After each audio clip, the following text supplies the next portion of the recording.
Hi, everyone, and welcome to the Emmy-Nominees in Post-Production Spotlight panel. My name is Joaquin Elizondo, and I am the host of the Hollywood Editing Mentor podcast. And I'm very excited to speak with our Emmy-Nominees that are here today.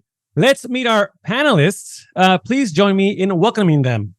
First, we have Lehnah Glikson, a music editor on Stranger Things. Hi, everyone. Joaquin, thank you so much for having me. It's such an honor and pleasure to be here today with such talented editors. Thank you. Well, it's great to have you here. I love the mic, by the way. Next, we have Russell Griffin, ACE, an editor on the series How I Met Your Father. Welcome, Russell. Thank you so much, Joaquin. It's an absolute pleasure to join everybody here and excited for the conversation. Excited to have you here as well. Next, we have Laura Zempel, ACE, an editor for Beef. Good to see you again, Laura. Good to see you. This is so fun. I've been looking forward to this. Thank you so much for having us. And last but not least, we have Nat Fuller, also an editor on Beef. Hello. Thank you so much for having us. Well, again, it's great to have all of you and welcome and congrats on your Emmy nomination. This is an open panel discussion to talk about your respective work, so feel free to jump in whenever you'd like. We're going to start off with a question for everyone. Can you each briefly describe your role on your Emmy-nominated projects and how you got your start in that role? Always curious to hear that. We'll start off with Russell, just to kick things off. Sure. I've been a multicam sitcom editor for a while now, doing a lot of different projects and even doing some directing as well. But I first got a call for How I Met Your Father on season 2. The season 1 editor was a friend of mine named Sue Fetterman, who had edited almost all of How I Met Your Mother. So she was a natural fit for How I Met Your Father. And then she got some other projects that she wanted to do and asked me if I would like to take a shot at it, and I jumped at the chance. I'd worked with the director and executive producer, Pam Fryman, and I said, absolutely, I would love to join. And the rest is history, because it's just an amazing show, and I'm super excited to be a part of it, and I'm excited to see what we'll do in the future, but very, very honored to have gotten the nomination for this show. Laura. Okay, I'll go next. I am an editor on Beef along with Nat, my buddy, and we're both nominated for the finale episode, which we worked on together. I got the call because I had worked with Harry Yoon before. He was the editor of the pilot, and he and I worked together on season 1 of Euphoria, and he's wonderful, and he was supposed to do the full run of Beef, but then scheduling conflicts got in the way, and they needed someone to come fill his slot for the rest of the season. And we share an agent. Nat and I also share an agent. And so my agent put me up for it and said, why don't you call Harry and talk to him about the show? And I called him, and we had a great conversation, and he made me more excited to do it. And then every meeting I had from there was just better and better. And I'm so happy to be a part of the show. I guess natural segues to then Nat. Yeah, hi. So as Laura mentioned, we share an agent, Laura Brokaw. And Laura got me in touch with Sunny and handed me some scripts for Beef. And immediately after reading them, I knew that I wanted to be part of it. I love the dark comedy vibe. I love all of the Stephen Yeun and Ali Wong being the cast. So natural fit for me. As soon as I read it, I wanted to be part, and had some good interviews with Sunny, and luckily was able to be chosen to be one of the editors for the show. Lehnah. To me, working on Stranger Things was pretty unexpected because I come primarily from the feature film world, and I was actually a big fan of Stranger Things. I was really looking forward to season 4. And then one day on a Sunday, I was cutting some temp for an action movie, and I see this email popping up on my screen, and it says Stranger Things. And I'm like, wow, Netflix is probably advertising their season 4 Stranger Things already. And apparently it was a job offer from the music editor, David Klotz. And we never actually met. I, of course, knew about David because he's one of the biggest TV music editors, and he worked on the Game of Thrones and Stranger Things. And he is just this amazing, super talented professional. And apparently his agent, Rochelle Sharp, recommended me to him as a candidate. And they were up the release date. The schedule was super tight. David kind of had to be at two places at the same time. And he had to be present on the dub stage during the mix. So the Duffer Brothers, the showrunners, were looking for someone to move into the cutting room and originally just review the cues from the composers, casually conform cues to the latest cut. And apparently, over time, my role expanded from just doing that to tracking and cutting songs and cutting source and scores. And it turned into this super creative, amazing role that I think any music editor really dreams of. So I'm very, very grateful for the opportunity to be part of that show. Awesome. Well, all really, really cool projects and very different projects. Of course, they're definitely looking forward to hear more about it and your experience on these projects. But again, a question for everyone: how do you manage the balance between character-driven moments and the overarching plot to ensure both aspects are given proper focus? I can jump in on this one. I think for us, we're very conscious that character has to come first and we have to connect to the characters and their emotions. But obviously at the same time, we also have a script that we have to support and our characters have to get from A to B. So at least for me, when I'm assembling footage and looking at dailies, my first goal is to always make the scenes play as emotionally as possible. Like make sure the characters' performances feel authentic and real and that the emotion that has to come across in the scene is coming across. And then once I build out those scenes together and get a full cut of my episode, then I sort of look at it holistically. And I think I look at the plot a little more afterwards and then see how these beats that I've built are supporting the plot and within the episode as a whole and how the episode is propelling. But I think laying that foundation of character and sort of emotion like really helps get the baseline for then streamlining the plot. So I know that the emotion is still there and that's the root of the episode and the story that I'm trying to tell. Yeah, I agree with Laura. And I think that the thing that we editors try to do most is make sure the moments are real, make sure they play as true to the characters as possible. And then you worry about the secondary, about the arc of the story, about what the narrative of that particular episode or that particular story arc is doing overall. So you're really focusing on making sure it rings true with each character first, and then dealing with the story elements as a second part of that, at least for me. Yeah, I agree. I'll third that because I think I always say once you get the characters set up, then you can really do whatever you like and put them in all sorts of different situations. So first things first is you get the audience to connect with the characters and then you put them into the situations, and you should hopefully have the audience kind of rooting for or rooting against or feeling certain emotions anytime something's happening to the characters that you've set up. It's interesting how music heavily relies on the picture and the picture editorial department, because how the picture is cut truly informs what we do. And whatever we choose to put in the scene, it always comes from the filmmaker, from the picture editor, and we talk a lot. It's some sort of a therapy in a way, because we're trying to understand and figure out what the character is feeling, and if the scene requires some particular piece of music that would inform the arc of the story or highlight a particular emotion and make that scene about a particular character, we make all these decisions based on the conversations we're having with the picture editors and the filmmakers.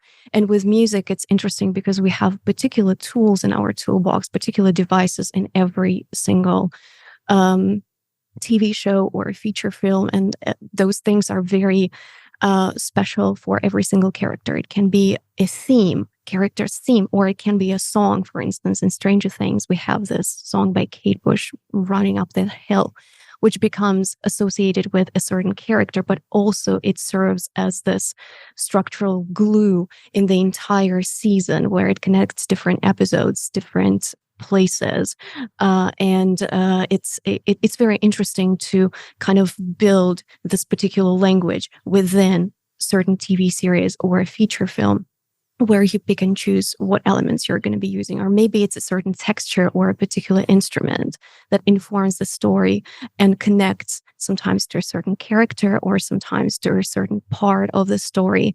So it's all this balance and a lot of talking to the filmmakers and trying to find the right element for every single scene. Well, Lehnah, I mean, the show Stranger Things, has such a deep connection to music for the series and story as a whole. Can you talk about how that premise impacted the music editing for the series, and also maybe just bring us more into the process of music editing for those that say want to know more about it and are not familiar with it? What exactly it is that goes on in the music editing process? It's very interesting because every single project is special, and it's very hard to say that a music editor always does this or that because it's so different. But I was lucky enough and very fortunate to work on the projects where music plays a very important role just in general. I work a lot on musicals. I did A Star is Born. Last year I did The Color Purple. Right now I'm on Joker 2. So all this experience and a particular idea about what music actually does in the movie and how important it is in the process always lives in me as a music editor. And in Stranger Things, for sure, I knew that music is such an important part of the language of the TV series. And I knew that the Duffer Brothers would pay very close attention to the music in their episodes. And they were amazing in a way that they would spend hours in my room trying to find the right sound or shape the edits of songs or score cues because they knew exactly what they wanted. And it's a blessing when you have a filmmaker that knows, showrunners that know exactly what they want. And in terms of our process, they actually knew a number of songs. Some of the songs were scripted. They knew exactly what they wanted to use. That made my job much, much easier. But at the same time, I knew that there will be so many music-driven moments in the series that it will make music very exposed. And I think that's what makes Stranger Things so special. Music often drives the scene and drives the action, which is very unusual. And you don't get that often. You don't get an opportunity to work with pieces of music that the audience will actually not only feel emotionally, because, the score is there just to support the action. I love this phrase, saying that music is not the reason why. Music is never the reason why. In TV series, in feature films, it originates from the particular emotions of the character and a particular vision of the filmmaker, because sometimes in a scene you can go in 20 different directions. It's all about choosing what's right for that moment and what filmmaker wants to convey in a particular scene through a particular piece of music. In terms of my work on Stranger Things, as I said, it was all originating from the fact that the Duffer Brothers needed someone in the cutting room who would just be, reviewing score cues. But then I think because I have such a passion for tracking music and building new cues, new pieces of music from pre-existing cues from other seasons of the show or from pieces written for other episodes. So I would do a lot of constructing, and that means that I would take, drums from one cue and let's say some synth pad from a different cue and some rhythmic synth element from the third cue and combine them together so they fit the scene. And I often say that music editing is sculpting music for the scene. That's probably the most creative and the best part of it. Of course, it comes with a ton of technicalities. You have to be able to conform to the latest picture cut. You have to be able to cut a song in a certain way, maintain the length so that it matches the length of the scene, so that all the sync points are at the right places. But the most creative part starts when you're actually given the freedom of sculpting something and creating something for a particular scene. So it was a very exciting project and an exciting journey. That's lovely. I love getting some insight there into more of the world of music editing. I guess since we have, obviously here have music editors and picture editors, what's that communication like? What's also the importance of communicating, say, when you're collaborating say as filmmakers. Talk about the importance of that, and maybe specifically in this case, what does that look like, say, when working with picture and music editors?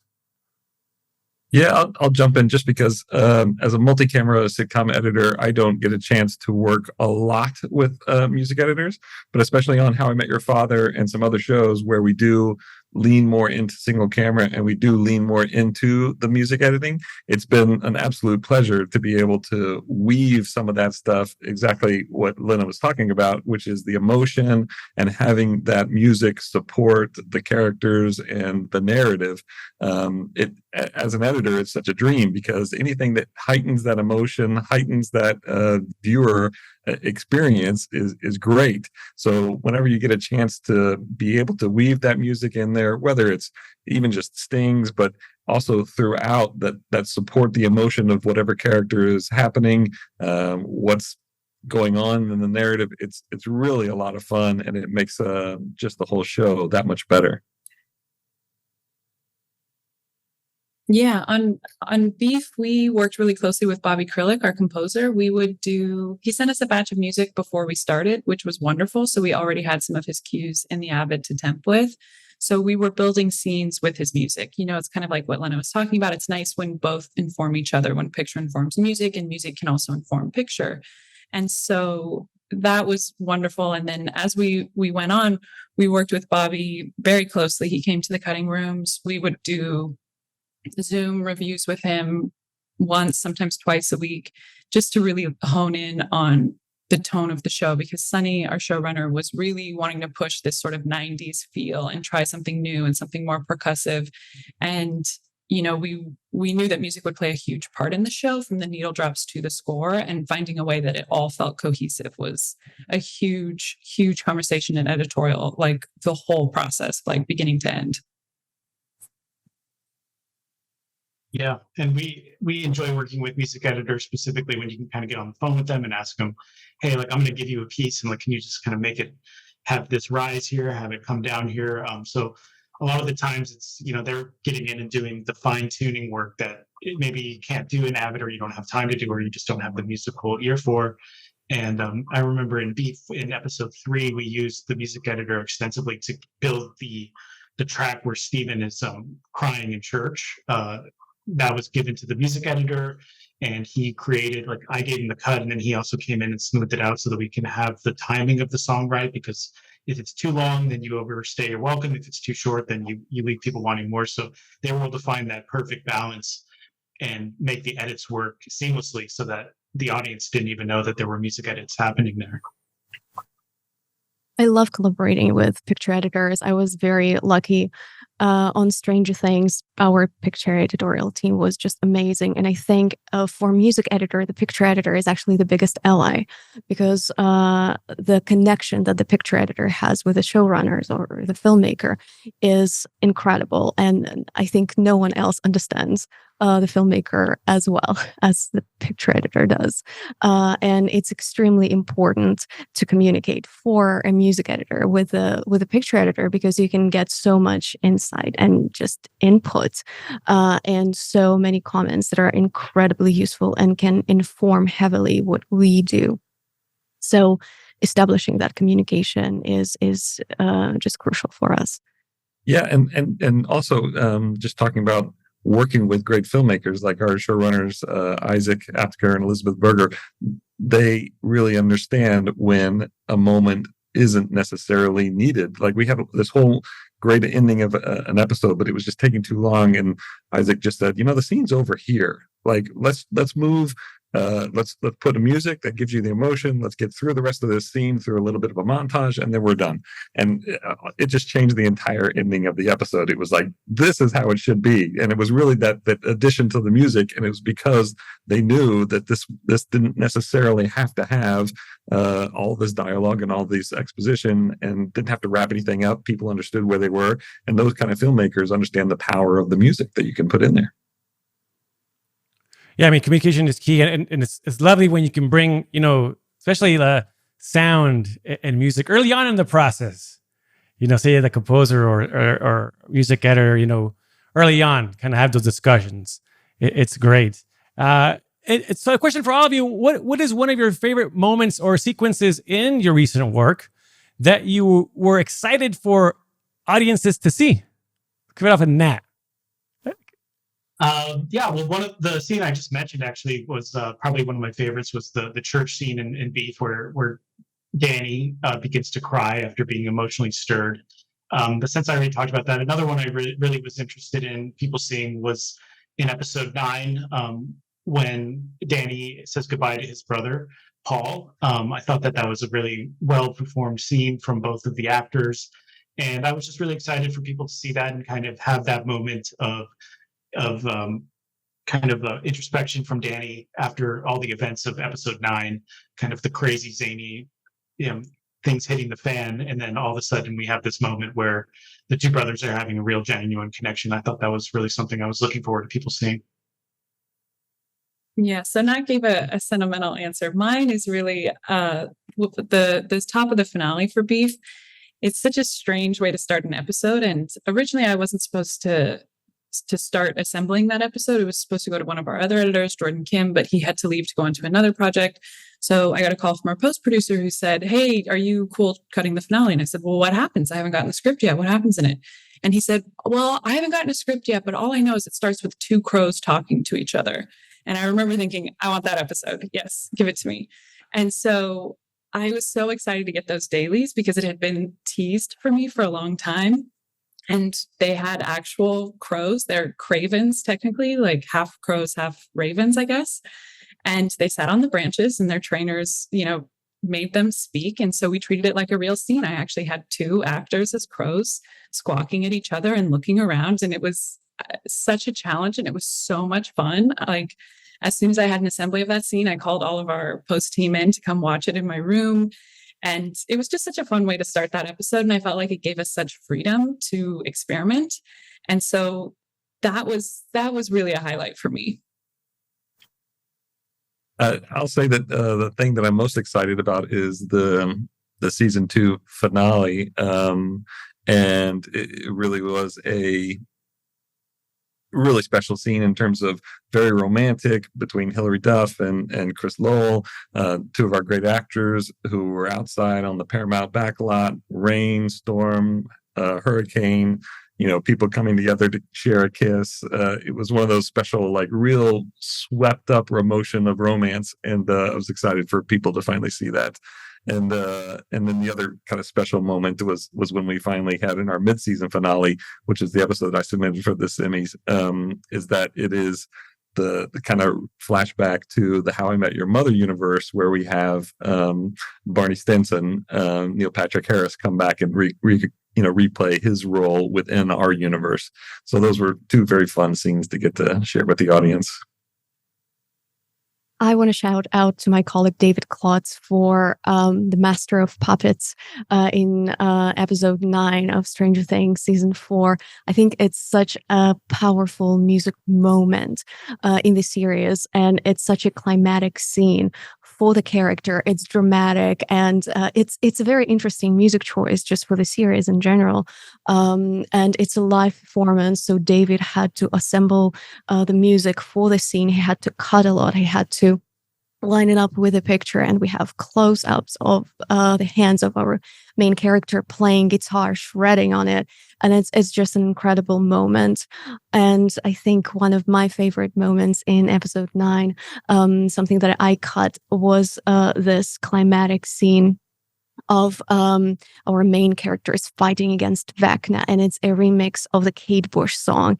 And for me, it was one of those situations where I was just so proud of this scene when I cut the music for it, because it's a huge scene. And originally we thought, oh, maybe we should put in some score, maybe orchestral score in it. But then when we listened to the demo of this remix, when we actually cut it, I was cutting it in stems to match all the sync points with all the emotional moments on screen. It was just it was amazing, and showing that to the filmmakers was incredible.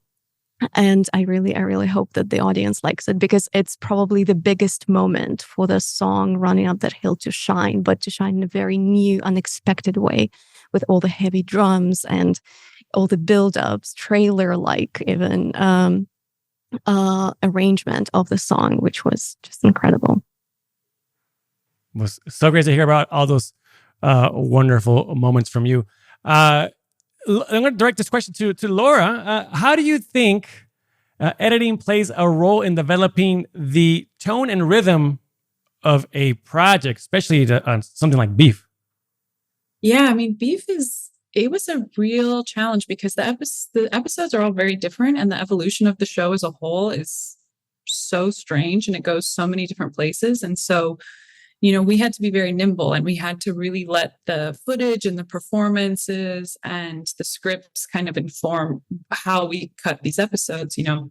I'm sure Nat can speak more on episode 9, which he cut, which is basically an action movie. And then we had to find a way to go from episode 9 to episode 10, which is just 2 characters lost in the wilderness having conversations. Like, it could not be more of a gear shift. So, in order to make that kind of like quiet, reflective episode feel warranted, we had to find a way early on to kind of ease the viewer into it. So we were a little more patient with the edits. I think it really, the montage where Danny is alone at night and he's sort of wandering through the wilderness, that sort of sets the tone. And I think that's really where we started easing the viewer into what they can expect from the rest of the episode. So, he's walking around. We had all of this beautiful B-roll of the sun setting, the sun rising, trees, cactuses, like just sort of setting the stage for what was happening. And so building out those montages sort of slow and deliberately was very challenging because, you want it to stay engaging as well. It can't be boring, even though we're trying to establish a slower pace. So we did that. We found ways to do cross dissolves to show passage of time, which is not something we've done a lot of in the series, but it felt like this episode was asking for it because it was so different. And so finding just little editorial tricks to kind of help get that idea across was really something that we talked a lot about in the room. And so, setting that tone, I think it allowed us to go through the episode that leads to them laying on the ground, looking at each other in that very emotional scene with the body swap, where they're saying, "I can see your life, you poor thing." And really everything sort of builds to that moment where we really get their emotions and they finally can say everything that's been going on with them. They had this horrible road rage incident and now it's all led to this. So having that kind of perspective, which comes across in the hospital scene, it all had to feel warranted and it all had to slowly unfold.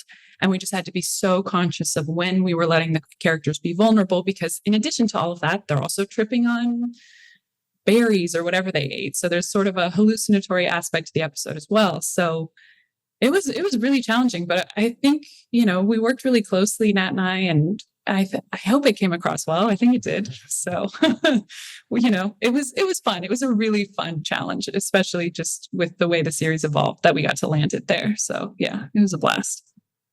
I really did. I mean, I thoroughly enjoyed the show. Nat, can you discuss the importance of maintaining a consistent style through the editing process? And also, how do you define that style? Yeah, it's a great question. I do think that it is relatively unique to every project. Part of it is your own unique style as an editor, what you're bringing to the table, but then you also become quite in tune with the filmmakers and the showrunners, and they have different styles. So you might go into one show and then bring that style with you to the next one, and they're like, no, these cuts are too fast. We want to be really slow and deliberate. And so it's an evolution of kind of how you want to work with the showrunners to achieve what they want and their vision, but then you also are bringing what you have in your vision to the first cut. So yeah, for example, in Beef, we have a great director, Jake Schreier, and he really liked long, slower shots that we would stay on for quite a while. And I'd be sitting there with my itchy finger, like, I want to cut. And he's like, no, let's not cut here. And it was really great to kind of experience that, his style. And then also what I would do is I would make those cuts work. We would smooth them out. So it's a little bit of a mixture of like using, making sure that his vision is implemented, but also like making sure that I have my style, which I like to make things very smooth. I like to make cuts very seamless, and most editors enjoy doing that. But so I think finding that consistent style is a two-headed monster. You're doing it for yourself, and you're also doing it for the showrunners and the creators that you're working with. Awesome, Nat. Russell, I mean, How I Met Your Father has many lovable characters. How do you extract those memorable moments for each character in the editing process? Yeah, that's a great question, because we have a really talented cast. You have Hilary Duff as our main lead, but it's really an ensemble cast. You got Chris, Francia, Suraj, Tom, Tien. All these people kind of play the core of what our show is about. And so when you're pulling out these moments, each of them have their own arcs, each of them have their own personalities. So you want to try to play to that, but then you're also servicing the narrative. I always joke to people, some shows you're trying to find the good takes, and with this show it's really tough because you're finding the great takes, because they're all fantastic. So how do you compare a great versus a great take? So it's really special to see how they shape the characters and how the editing process can help enhance each of those moments and play towards the narrative across the entire season or an episode. But it's a lot of fun to be able to take that ensemble cast and make each one of them shine through the editorial process. Awesome. Well, again, I thank you, everyone. I mean, look, I love hearing about your experience on all your projects. And again, thank you or congrats to say on your Emmy nomination. I always like to, here at the end, try to get some advice from our guests for people that are trying to do the same thing that you are doing, whether it be in music editors or picture editors. What recommendations do you have for people that are just starting out in this industry? Maybe taking into account a couple of things, obviously, how things are changing, technology is changing, and also with regards to maybe like the soft versus the hard skills, right? So maybe say like things like networking, communication versus like the tech, right? The hard skills and knowing Avid and all the tech. What would you say to that? Was one more important than the other? I'll jump in on this. I started as an assistant editor. I did an internship, and that's sort of how I did the American Cinema Editors internship, and that's how I got into like editorial in general and how I met people. And the things I really learned there were that networking is so important. And I know it's like so annoying to say it because it's so hard and it's so intimidating to reach out to people. But the advice that I would give is to network with people at your level, because they're going to be the ones who are finding out about jobs that you're qualified for. So if you really like an editor, find out who their assistant is and try and meet with their assistant, because that's sort of the next step that you want to get to. Or take a post PA out for lunch. Things like that are often overlooked, I think, and they're really valuable. All of my early jobs came from other assistants who were booked, who passed on a job and referred me. And then that's also your job. Once you get a job and you get reached out to and you have to turn something down, recommend one of your other friends. So you build your network that way and it becomes really reliable. And then in terms of technology, I always say like being resourceful is more important than knowing everything. If you can figure out how to solve a problem, you'll be fine. Like there's YouTube tutorials, there are books. Also, if you have your network, you call people. Like it seems very intimidating, but if you are resourceful and honest and not afraid to ask questions, you will be fine. I love it. I agree. I gotta say, no, I definitely agree with all that, because sometimes I get from a lot of people, it's like, oh, I'm so intimidated by the tech, and I feel like I don't know Avid inside and out. I'm like, no, you just gotta know how to figure it out. You can find the answers. Jump on good old Google. Yeah. Call your buddies or whatever. I mean, like, but you're right. I like the way you put it. Be resourceful. Yeah, and the barrier of entry is you have to be a good editor, but there are many, many good editors in this town. And I'll just echo what Laura says, where this is really a people business. And so it's about networking, but and networking kind of has that bad vibe of like, you feel like you're trying to manipulate somehow, but just know people, introduce yourself and ask to learn, and take any opportunity that somebody will give you. And if you're not in the business yet, just get in any way you can. Be a PA, be somebody who just works as an unpaid internship, do whatever you can, because once you're in, exactly what Laura was saying, those are the people who are going to build those relationships with you as you decide to move up. When they have an opportunity, they're going to remember you because you were the guy who said, I could do this for you and I'll be happy to do it. Or you're the girl who did this, and you could just say, I'll do it no matter what. So it's one of those things of, you can just get in the business and make those relationships with the people who are going to rise at the same time that you are. Interesting to hear what you guys have to say. I think it totally applies to the music editorial. But I think what we do is slightly different in a way that so many music editors work from home, so they almost never directly interact with the team.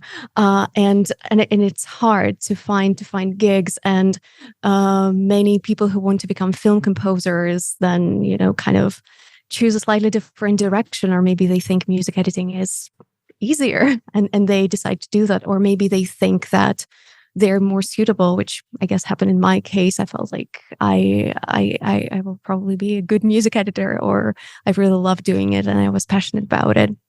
That's why I decided to do it. But for us, I think because there are so many flavors of music editing and you can do so many different things, and there are music editors whose specialty are more technical things, or maybe they also mix what they do and they are kind of choosing that technical path and they are following it. And there are more people probably like me who are mostly into composing and creating new pieces of music, even though they are music editors. So I think it's important for everyone to decide what exactly they want to do and then build their relationships and connections based on the particular type of work they prefer to be doing in the future. And I think it's important, I guess, kind of rephrasing what everyone else said, it's important to be curious. And I think it's not only being curious about the technology, but also being curious about the world and being curious about people.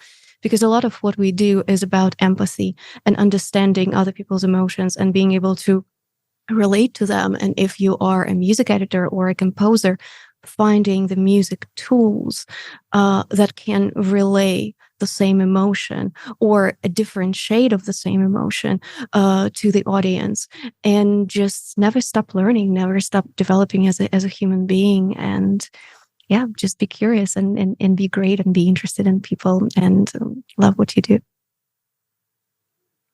No, I gotta say, I think it's so important to just simply like have experiences, right? I mean, be out there and have conversations, actual conversations with people, get to know people. It's so important for us as storytellers. Nat. Yeah, how do I follow up all these great answers? Everything that has been mentioned is such great advice. So I hope people watching are listening. And the advice that I would give is, well, first off and foremost, I mean, it sounds a little bit like lower level, but you got to get in the union. I think that's an important aspect of getting in there. There's a lot of people that I talk to, and I always tell them if they're the best assistant editor on the planet, unfortunately, I wouldn't be able to hire them unless they were in the union. So there's certain ways. I would go to the website and kind of find out how you can get yourself in there, because once you get in the door, that's a lot easier to build that network. But besides that, I think trusting your gut and kind of doing what you need to do to make yourself a valuable part of the team. I always enjoyed it when an assistant, and I would like to give a shout out to my assistant Ryan Rombeck, who was the perfect example of this. He did everything that he felt he needed to do to make my job easier, and he was a great team player, and he was always kind of thinking about how to be a valuable asset to the show. And so I think having that mentality of like doing what you can to contribute, and he would always go out of his way to like figure out new tricks and tips, and he would share them with me and I would share tips with him. So being very open and very confident in your abilities and knowing that you have something to provide to the show is very important. And as far as the technicals, just make sure that you're looking at the readmes that come out with the Avid. You can always learn new little tips and tricks, and you'd be surprised if you just kind of look and learn the shortcuts and get a little quicker day by day, how much you can excel, and then pass that information on. Don't be stingy. Tell people what you learned and give people tips about what you've learned. And if you see somebody doing something, be like, hey, I was doing that the other day, and check this out, and share your knowledge. And we're all on the same team and everyone's out doing the same thing. So I think that's great advice for people who are trying to get in the business. No, I mean, I appreciate you bring up the the whole union thing, because yes, I mean, that's the probably number one question that I get. It's like my most watched video here on this YouTube channel. People want to know how to join the union. I mean, when I got to LA, I didn't know what the union was, honestly. So true. Everything great, just great advice all around. Thank you for sharing that, and for sharing again some insight into all the projects that you've worked on. Again, congrats on the Emmy nominations. And thanks again for being here. Great to meet all of you and hang out for a little bit here and chat. That's all the time we have for today. And thank you to our panelists, Lehnah, Russell, Laura, and Nat, for being here with us today to discuss their incredible work. And also thank you to Impact 24 PR for putting this panel together, and to all of you for watching. Be sure to check out the Hollywood Editing Mentor podcast on YouTube or your favorite podcast app for the other panels in these series. Again, thank you, and see you all next time. Thanks, everyone. Bye. Thank you. Bye.